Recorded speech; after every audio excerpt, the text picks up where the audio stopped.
नन्हे खान की हत्या से कोयलांचल में कोहराम मचा हुआ है। धनबाद का वासेपुर एक बार फिर इंतकाम की आग में धधक रहा है। डॉन प्रिंस खान खुल्लम खुल्ला धमकी दे रहा है, जिससे गैंगवार की आहट सुनाई दे रही है, जिसे रोक पाना पुलिस के लिए बड़ी चुनौती है। कोयलांचल में खौफ में खाकी, बेखौफ गैंगस्टर। गैंगस्टर प्रिंस खान की खुली धमकी से पुलिस महकमे में खलबली। सारा दिमाग बुढ़वा को यही दिया था और इसका तीनों बेटा को, लाला खान को हटा दो, हम लोग सब कमाएंगे।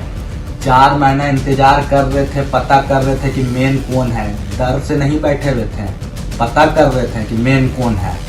पता कर लिए, उसके बाद मारे नन्हे को। केस करने का कोई जरूरत नहीं है। फहीम खान का जो काम करेगा, कुत्ते की मौत मरेगा। फहीम खान का और फहीम खान का बेटा का जो भी काम करेगा, चाहे कोई भी हो, कुत्ते की मौत मारेंगे उसको, बहुत बुरा मारेंगे। वो नहीं मिलेगा तो उसका घर वाला को मारेंगे, सबको मारेंगे। सब धनबाद छोड़कर भाग जाओ। सब भाग जाओ धनबाद छोड़ के। अब चालू कर दिए, अब रुकेंगे नहीं। 6 महीना के अंदर फहीम खान का सल्तनत खत्म कर देंगे। 6 महीने के भीतर फहीम खान का सल्तनत खत्म कर देंगे। पूरा धनबाद के वासी से मेरा वादा है कि 6 महीना के अंदर इनको खत्म कर देंगे। फहीम खान के बेटों को अपने हाथ से मारूंगा। फहीम खान का बेटा लोग को तो अपने हाथ से मारेंगे हम। बोलता दुबई में है, लंदन में है। 2 दिन में पता चल जाएगा दुबई में कि लंदन में। बचाना अपना भैया को, सच जदुआ को। पहले सबसे पहले तो उसी को ठोकेंगे। ये तो गू है बे बलुआ, ये तो दूध बेचता है, तो चाउमीन बेचता है बे। ना तेरा घर में सुनता, ना तेरा बाहर में कोई सुनता है बे। तो तेरे कायला मारेंगे बे, तो अपने मर जाएगा। पहले बचा अपना भाई को, समझ गया ना। जो मिल के लाला खान को मरवाया ना, सबके बारे में पता। रशीद महाजन, रशीद भट्टा, जमशेद बिल्डर, धनबाद का अस्पताल, कोई नहीं बचेगा, सबको मारेंगे। वादा है मेरा सबसे। अमन सिंह कुछ बोलेगा तो उसके भाई का सिर काटकर धनबाद स्टेशन पर टांग दूंगा। उसका भाई का सर काट के यूपी में टांग देंगे धनबाद स्टेशन में। उसको अब नहीं लड़ना है, उस गलतफहमी में मार दिया था। लोग झूठ बोल के उससे मरवा दिया कि कोई भैया लोग का कोई आदमी नहीं है, मार दो, इसी व्यापारी है। अमन सिंह से मेरा बात हुआ था, वो बताया रजनुआ एडवांस 3 लाख दिया था। सब जदुआ पैसा दिया 10 लाख, 7 लाख काम होने के बाद दिया। उसको मालूम नहीं था, वो बोला कि हम गलती से मार दिए, हमको नहीं लड़ना है। आपस में आप लोग को जो करना है कीजिए, हमको बीच में नहीं आना है। अब जो बीच में आएगा उसका हाल बहुत बुरा कर देंगे। धनबाद में चलेगी सिर्फ छोटे सरकार बड़े सरकार की हुकूमत। अब धनबाद में कोई गैंग नहीं चलेगा, ना अमन सिंह गैंग, ना फहीम खान गैंग। अब सिर्फ छोटे सरकार और बड़े सरकार का हुकूमत चलेगा। योगी खान और प्रिंस खान। बुरे लोगों को सजा देना ऊपर वाले का काम है, ऊपर वाले से मुलाकात कराना छोटे सरकार का काम है। धनबाद झारखंड राज्य का एक ऐसा शहर है जिसका नाम सुनते ही दिलो दिमाग में गैंग्स ऑफ वासेपुर की तस्वीर सामने आ जाती है। लोग खौफ से कांपने लगते हैं क्योंकि ये शहर गैंगस्टर्स का है। यहां सिर्फ और सिर्फ गुंडों की चलती है, इसलिए ये वासेपुर के नाम से कुख्यात है, जहां बड़े बड़े गैंगस्टर्स का वास है, जिसकी तस्दीक ये तस्वीरें कर रही है। प्रतिबंधित हुक्का सुड़का रहे इस गैंगस्टर के वायरल वीडियो ने कोयलांचल में सनसनी मचा दी है। धनबाद पुलिस की नींद उड़ा दी है और इंतकाम की आग में वासेपुर धधक रहा है। इस गैंगस्टर के वायरल वीडियो ने एक बार फिर गैंगवार को हवा दी है, जिससे पुलिस वालों की नींद हराम हो गई है और ये शान से घर में बैठकर हुक्का सुड़क रहा है और फिल्मी अंदाज में कह रहा है कि यहां सिर्फ और सिर्फ छोटे सरकार बड़े सरकार की हुकूमत चलेगी। धनबाद में एक बार फिर वासेपुर में गैंगवार शुरू हो चुका है। बुधवार को जमीन कारोबारी फहीम खान के करीबी नन्हे खान की गोली मारकर हत्या कर दी गई। हत्या की जिम्मेवारी प्रिंस खान ने ली, जिसके बाद से धनबाद पुलिस महकमे में खलबली मच गई। वायरल वीडियो में धमकी दे रहे इस शख्स का नाम है प्रिंस खान। कभी गैंग्स ऑफ वासेपुर के सरगना फहीम खान का ये करीबी हुआ करता था, लेकिन जब से दोनों एक दूसरे के जानी दुश्मन बने हैं, तब से कोयलांचल में खून खराबे का दौर शुरू हो गया। पिछले सप्ताह बैंक मोड़ के अलीनगर में फहीम खान के गुर्गों ने नन्हे खान को गोलियों से भून दिया था। उसके बाद ये शहर में सनसनी फैली हुई है और पुलिस तफ्तीश में जुटी हुई है। जांच का दायरा जैसे जैसे आगे बढ़ रहा था, वैसे वैसे शक की सुई प्रिंस खान पर ही घूम रही थी। प्रिंस खान और गोपी खान फैमिली पे वही लोग वहाँ उसी का लड़का लोग था, अनवर, डिक्की, हीरा, हाँ बंटी, हैदर, ये लोग सब था। इकबाल खान के आरोपों पर अभी धनबाद पुलिस की जांच जोर पकड़ी ही थी, तभी प्रिंस खान ने एक सनसनीखेज वीडियो जारी कर दिया, जिसमें उसने 12 मई 2021 को वासेपुर में हुए अपने समर्थक लाला खान की हत्या के बदले नन्हे खान को मौत के घाट उतारने की बात कबूल कर पुलिस वालों के होश उड़ा दिए। नन्हे खान की हत्या मामले में प्रिंस खान सहित उसके 4 भाइयों पर नामजद एफआईआर दर्ज कराई गई थी, जिसके बाद पुलिस ने कार्रवाई करते हुए प्रिंस खान के घर से 2 राइफल, 5 बम बरामद किया था। साथ ही पुलिस ने कुख्यात प्रिंस खान पर शिकंजा कसने के लिए प्रिंस खान की पत्नी और उसकी मां को हिरासत में लिया था, ताकि प्रिंस खान पुलिस के काबू में आ सके, लेकिन उसने वीडियो जारी कर पुलिस वालों के ही हाथ पांव फुला दिए। डर से नहीं बैठे हुए थे, पता कर रहे थे कि मेन कौन है। पता कर लिए, उसके बाद मारे नन्हे को। केस करने का कोई जरूरत नहीं है, खुद जिम्मेवारी लेंगे। वासेपुर की बदनाम दुनिया में तेजी से उभर रहा डॉन प्रिंस खान अपने वीडियो में यही नहीं रुका, बल्कि वासेपुर के कुख्यात माफिया फहीम खान के पूरे गैंग के सफाई की खुल्लम खुल्ला धमकी भी दे डाली। सब भाग जाओ धनबाद छोड़ के, अब चालू कर दिए हैं, अब रुकेंगे नहीं। 6 महीना के अंदर फहीम खान का सल्तनत खत्म कर देंगे। पूरा धनबाद के वासी से मेरा वादा है। प्रिंस खान की धमकी भरे वीडियो ने एक बार फिर धनबाद कोयलांचल में कोहराम मचा दिया है। गैंग्स ऑफ वासेपुर रिटर्न्स की आशंका लोगों को सता रही है, क्योंकि इंतकाम की आग ने गैंगवार को हवा दे दी है। खुल्लम खुल्ला चैलेंज ने पुलिस की परेशानी और बढ़ा दी है, जिसे सुलझा पाना खाकी के लिए बड़ी चुनौती बन चुकी है।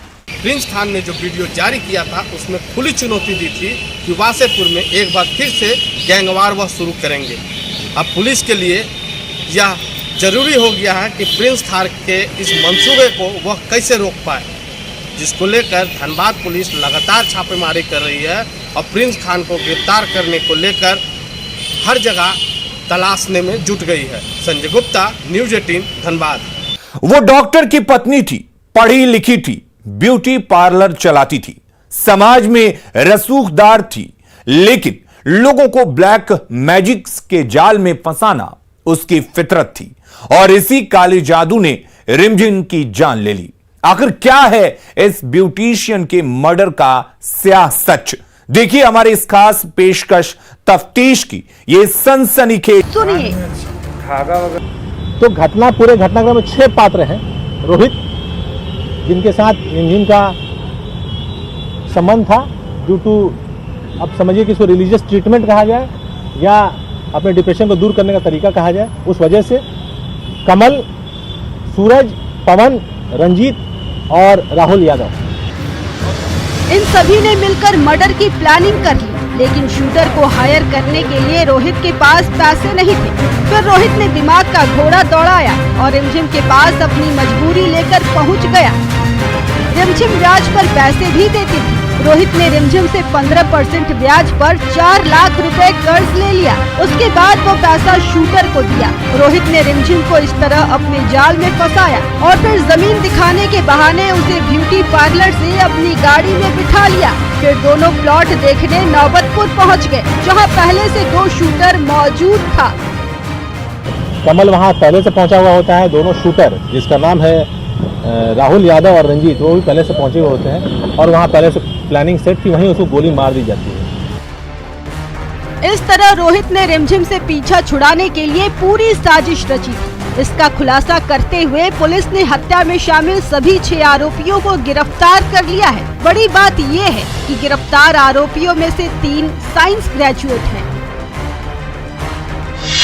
आरोपी रोहित केमिस्ट्री में बीएससी है, एक निजी कंपनी में मैनेजर है, जबकि कमल एक पैथोलॉजी कंपनी का हेड है।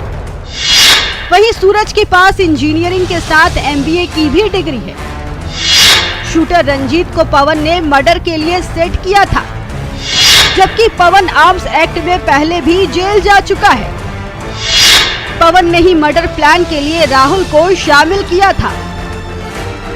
मतलब ये कि रिमझिम के पैसों से ही उसका कत्ल करवा दिया गया। समझना मुश्किल नहीं कि ये अपराधी कितने शातिर हैं। वैसे इन सभी 6 आरोपियों की गिरफ्तारी के बाद पुलिस ने हत्या में इस्तेमाल पिस्टल और सुपारी के पैसे भी जब्त कर लिए हैं, जिसे रोहित ने शूटर को दिया था। पुलिस ने भले ही 72 घंटे में इस मर्डर मिस्ट्री को सुलझाया है, लेकिन जिस तरह से काला जादू से पीछा छुड़ाने का ये खौफनाक और डरावनी साजिश रची गई, उसके आरोपियों को कड़ी से कड़ी सजा मिलनी ही चाहिए। इसीलिए आप भी सावधान रहें, सतर्क रहे, पढ़े लिखे होकर भी ब्लैक मैजिक जैसे अंधविश्वास के जाल में फंसने से बचें। न्यूज़ 18 के लिए पटना से संजय कुमार की रिपोर्ट। अब वक्त हो चला है एक ब्रेक का, हम जल्द हाजिर होते हैं।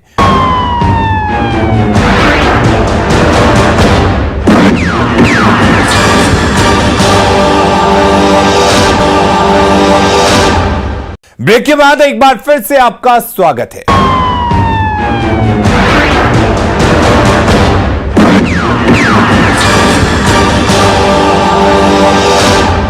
एक साल पहले ही पिता ने उसे डोली में विदा किया था, यह सोचकर कि ससुराल जाकर वो अपने शौहर के साथ खुश रहेगी। लेकिन उसे यह नहीं पता था कि ससुराल की दहलीज पर कदम रखते ही उसका शौहर शैतान बन जाएगा। बेटिया से आई यह खास रिपोर्ट देखिए। दहेज के कुचक्र में फिर फंसी बेटी, दहेज लोभियों ने ली जान, घर के कमरे में मिली लाश।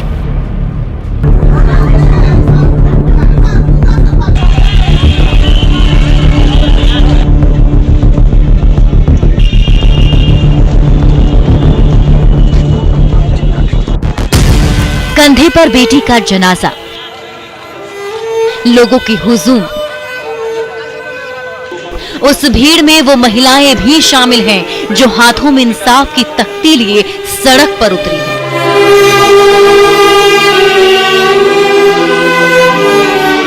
उस समाज को आईना दिखा रही है जो कागज के चंद टुकड़ों के लिए बेटियों की गला घोंट रहा है। देखिए, हर एक हाथ में तख्ती है जिस पर अलग अलग स्लोगन लिखा हुआ है। हमें इंसाफ दो, दहेज लेना मत समझो शान, इसने तो कई मासूमों की ली जान।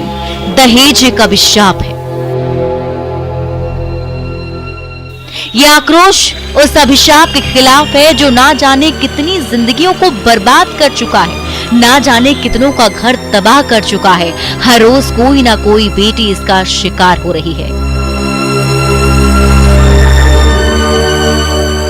ये गुस्सा, ये आक्रोश और ये नाराजगी उस खौफनाक और डरावनी वारदात के बाद की है जिसे समाज में रह रहे दहेज रूपी बहरूपियों ने अंजाम दिया है।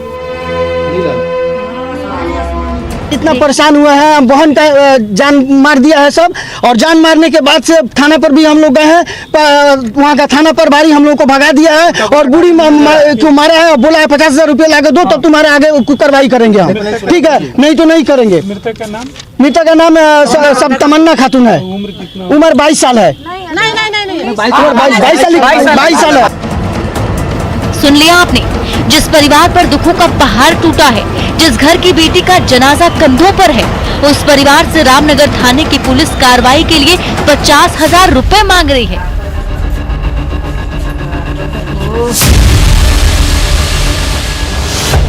अब सवाल यह है कि क्या रामनगर थाने की पुलिस पैसे लेकर कार्रवाई करती है? आखिर जो मर गया उसे इंसाफ कौन देगा? जिले के एसपी ने इस पर संज्ञान क्यों नहीं लिया? क्या विभाग पीड़ित परिवार के आरोपों की जांच करेगा? सड़कों पर दिख रहा यह आक्रोश यूं ही नहीं भड़का है। ये उस पुलिस प्रशासन के लिए है जो कार्रवाई के नाम पर पैसे मांगती है। यह आक्रोश उस समाज की आंखों को खोलने के लिए है जिसे दहेज रूपी दानवों ने जकड़ कर रखा है, जिसके चक्र में फंसकर हर रोज किसी न किसी बेटी की जिंदगी बर्बाद हो रही है। ऐसे में जरूरत है पुलिस वालों को अपने ईमान को जगाने की, आरोपियों के खिलाफ सख्त से सख्त कार्रवाई करने की, ताकि फिर किसी तमन्ना की जिंदगी बर्बाद ना हो।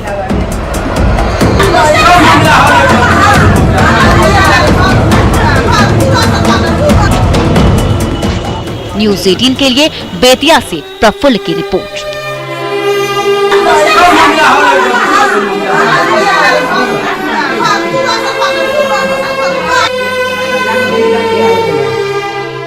इश्क जब परवान चढ़ता है तो इंसान सारी हदें पार कर देता है, लेकिन जब बात शादी पर आती है तो आशिकी का भूत उतर जाता है। देखिए इस रिपोर्ट में लव, सेक्स और शादी की आड़ में धोखे की पूरी दास्तान। जब माशुका को प्यार में मिला धोखा, तब आशिक पर से उठ गया भरोसा। अब थाने पहुंच गया LSD का लफड़ा।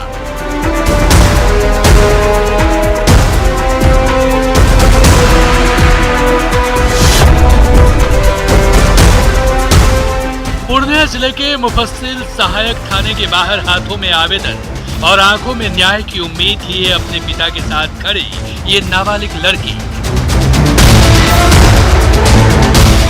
प्यार में मिले उस धोखे को बयां कर रही है जिसे उसके आशिक ने दिया है।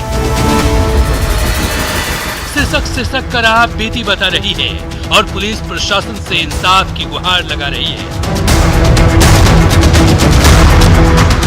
लड़की कह रही है कि फरेबी प्रेमी ने शादी का झांसा देकर महीनों तक यौन शोषण किया, अब न्याय चाहिए।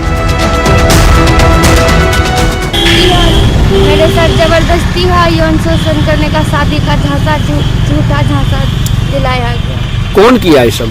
शुभम। यही मांग है कि हमारी बेटी के साथ जो बलात्कार हुआ उसका सही इंसाफ मिले बाबू जी। पकड़ा गया था, उसको घर में रखे थे हम। अच्छा। यही इंसाफ दिलाने के लिए। अच्छा। हाँ, लेकिन हुआ कौन थी कि वो 10-11 आदमी आया 2 गाड़ी पर और पिस्टल दिखा करके सर। अच्छा, पिस्टल लेके आया था वो लोग? जी सर जी। अच्छा, फिर क्या हुआ? पिस्टल दिखा करके लड़का को उठा के लेके चल दिया सर। आप मार आप लोग। जिसके बाद पुलिस FIR दर्ज कर लव, सेक्स और शादी की आड़ में धोखे के लफड़े की तफ्तीश में जुट गई है। लेकिन सवाल ये है कि पंच सरपंच ने इसकी सूचना पुलिस को क्यों नहीं दी? नाबालिग लड़के से शादी का फरमान कैसे सुना दिया? क्या पंच सरपंच कानून से ऊपर है? अगर नहीं तो लव के लफड़े को दबाने की कोशिश क्यों की गई? क्या पुलिस पीड़िता को इंसाफ दिला पाएगी? क्या पुलिस दबंगों पर कार्रवाई करेगी?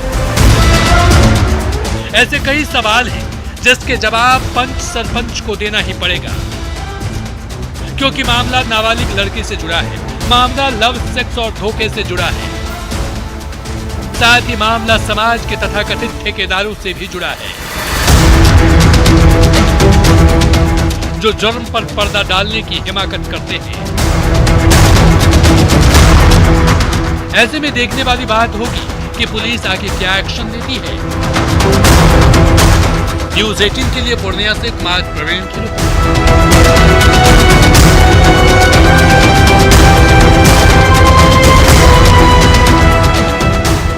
तो अपराधी चाहे लाख शातिर हो, तफ्तीश की दिशा अगर सही है तो बच नहीं सकता कोई गुनहगार सलाखों के पीछे जाने से। तो पुलिस चाहे सोई हो, मुजरिम चाहे कोई हो, अब बने रहे हमारे साथ, क्योंकि हर जुर्म के खिलाफ हमारी तफ्तीश लगातार जारी है। है।